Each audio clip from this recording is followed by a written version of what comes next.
Boker Tov, good morning. We continue with our 3-minute daily dose of Torah.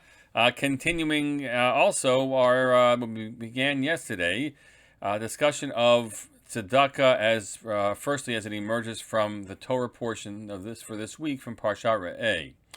Yesterday we spoke about the Torah's opening salvo, which is demanding of us that we not give in to what seems to be our natural inclination, which is first to say no, to close our hearts, and to pull our hands away and close them up.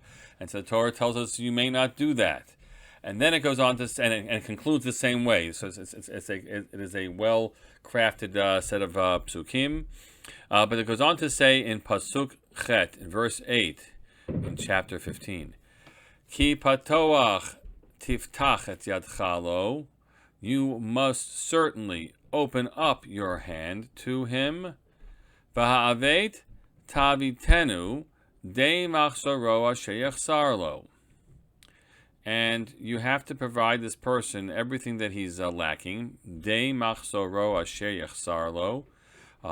Whatever he is lacking, you have to try. Your obligation is to make him whole.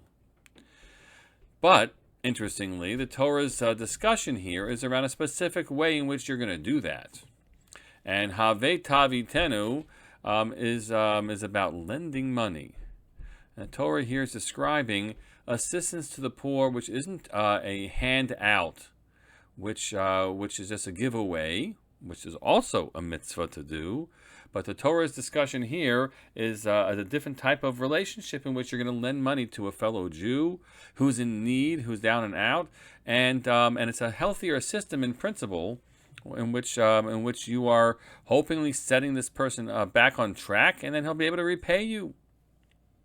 And so the Torah goes on to worry about that. What happens since the Torah says that loans are forgiven after at the end of the Shemitah year, or with the Shemitah year. So it warns us that you shouldn't let yourself have a terrible thought in your heart, a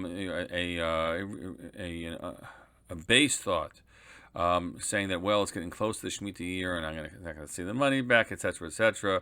Rather, the Torah says you may not be evil towards your brother, the needy person. You must not let yourself not give to him, because if that happens, v'kara alecha el Hashem v'yabacha chet, he will call out to you against you to God. And then it goes on the tone titain lo. You must make sure you give him the loan. And don't let your heart be grieved when you do so.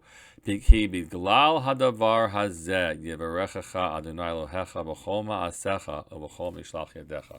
because of this act that God will bless you. You should not think that God's blessings come independent of your good-heartedness, but it's directly related to this. And I imagine the essence of this pasuk is to say that if you hope that God does you a good turn, it has to start with you doing a good turn to the other, because that is the obligation that you have, and the benefits will come to you also. Don't do these mitzvot because you want to become rich or you want God's blessings, but God says to you that this will be the source of your blessing, not the source of your downfall, not the source of your becoming poor yourself because you gave away the money and you're never going to see it back, because you lent the money, never going to see it repaid to you.